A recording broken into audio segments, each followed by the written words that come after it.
പക്ഷേ പോളിംഗ് ബൂത്തിലെത്താൻ ഒറ്റയാഴ്ച മാത്രം ബാക്കി നിൽക്കെ വാരിക്കോരി വാഗ്ദാനങ്ങളുമായാണ് LDF, UDF മുന്നണികളുടെ പ്രകടന പത്രികകൾ. ക്ഷേമ pension 3000 രൂപയാക്കുമെന്നും JB Koshy commission report നടപ്പാക്കുമെന്നും ആരോഗ്യ പരിരക്ഷയുടെ പരിധി കൂട്ടുമെന്നും ഇരു മുന്നണികളും വാഗ്ദാനം ചെയ്യുന്നു. റബ്ബറിന്റെ താങ്ങുവില 300 രൂപയാക്കുമെന്നും വാഗ്ദാനമുണ്ട്. 60 പരിപാടികളുമായാണ് കോഴിക്കോട് മുഖ്യമന്ത്രി പിണറായി വിജയൻ LDFന്റെ പ്രകടന പത്രിക പുറത്തിറക്കിയത്. നമ്മുടെ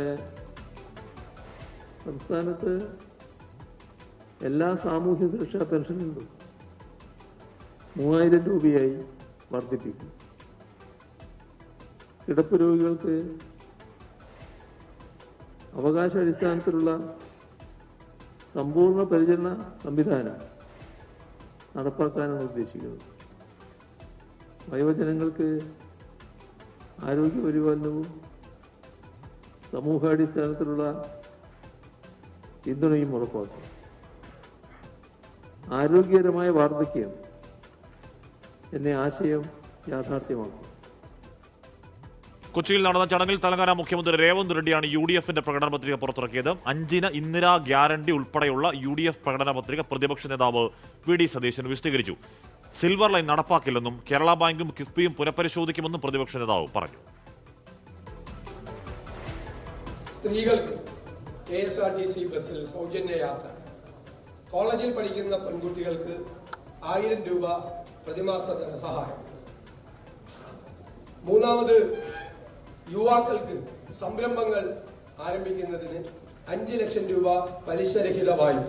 അഞ്ചാമത്തത്, വയോജനങ്ങൾക്ക് വേണ്ടി അവരെ സംരക്ഷിക്കുന്നതിന് വേണ്ടിയിട്ടുള്ള വൈവിധ്യമാർന്ന പദ്ധതികൾ നടപ്പാക്കുന്നതിനായിട്ടുള്ള വയോജന വകുപ്പിന്റെ രൂപീകരണം.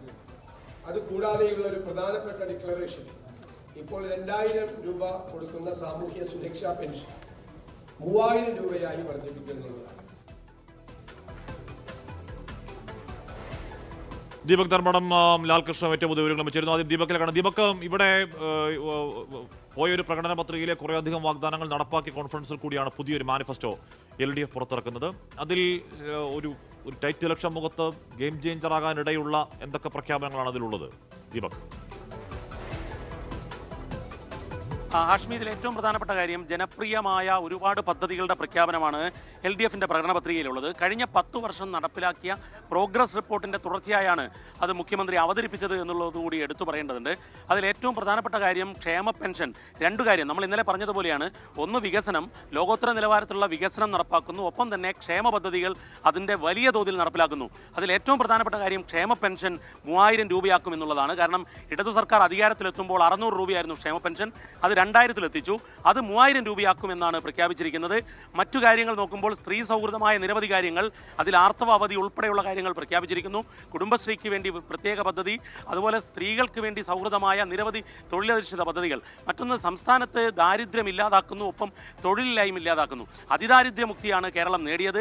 എന്നാൽ കേവല ദാരിദ്ര്യത്തിൽ നിന്നും മുക്തി നേടുമെന്നുള്ളത് പ്രകടന പത്രികയിൽ പറഞ്ഞു.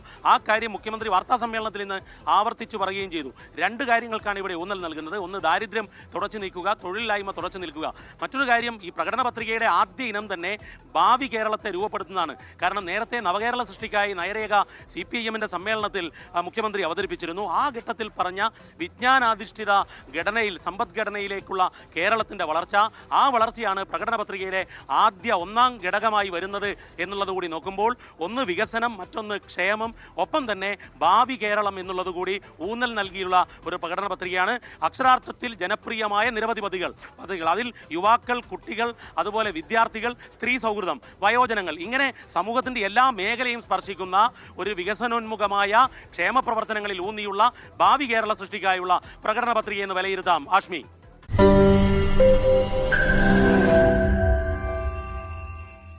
ലോകത്തെവിടെയായാലും ഏത് സമയത്തും 24 വാർത്തകളും ഓഗ്മെന്റഡ് റിയാലിറ്റി പാക്കേജുകളും എക്സ്പ്ലെയിനറുകളും വിശദമായി കാണാൻ ഞങ്ങളുടെ YouTube ചാനൽ നിങ്ങൾക്ക് സബ്സ്ക്രൈബ് ചെയ്യാം.